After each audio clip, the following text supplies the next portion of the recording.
খুবই সহজ পদ্ধতিতে তোমাদের সঙ্গে আজকে বিফ চাপের রেসিপি নিয়ে চলে এসেছি। তো বিফ চাপ রেসিপিটা আমি কিভাবে তৈরি করছি সেটাই তোমরা পুরো ভিডিওটাতে দেখো।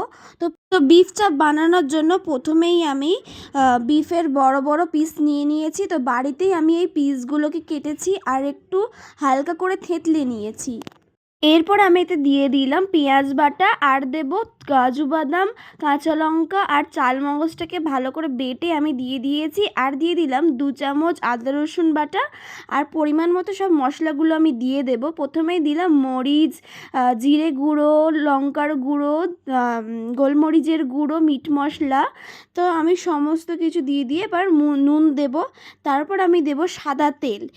উপকরণগুলো দেওয়ার পর আমি এটা ভালো করে ম্যাগনেট করে রেখে দেব। ম্যাগনেট করার আমি 1 ঘন্টা মতো আমি রেখে দিয়েছিলাম। তো আপনারা যতক্ষণ ইচ্ছে চাইলে রেখে দিতে পারেন, আমি 1 ঘন্টা রেখেছিলাম।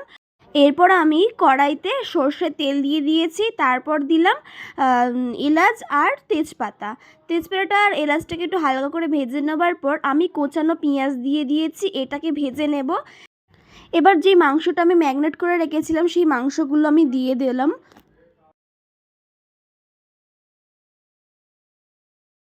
মাংসটা দেবার পর আমি এটাকে ভালো করে কষে নেব। এতে আমি টক দই ইউজ করিনি, তোমরা চাইলে টক দই ইউজ করতে পারো। আমি খুবই অল্প উপকরণ দিয়ে এই রেসিপিটা তৈরি করছি।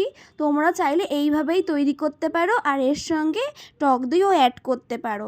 এবার আমি ভালো করে কষে নেবার পর আমি এতে দিয়ে দিয়েছি জল দেবার পর আমি হালকা করে নাড়াচাড়া করে আমি এটা ঢাকা দিয়ে রাখলাম। আমি এটা প্রায় 15 থেকে 20 মিনিট ঢাকা দিয়ে রেখেছিলাম। মাঝে মাঝে এটা কষিয়েও দিচ্ছিলাম। কষিয়ে দেবার পর জলটা যখন একদম মরে এসছে, মাংসটা গলে গিয়েছে, তখনই রেডি আমাদের বিফ চাপ। খেতে একদমই অসাধারণ হয়েছিল। তোমরা অবশ্যই এই রেসিপিটা বাড়িতে বানিয়ে খেয়ে দেখো। আর ভিডিওটা যদি ভালো লেগে থাকে লাইক কমেন্ট করে দিও।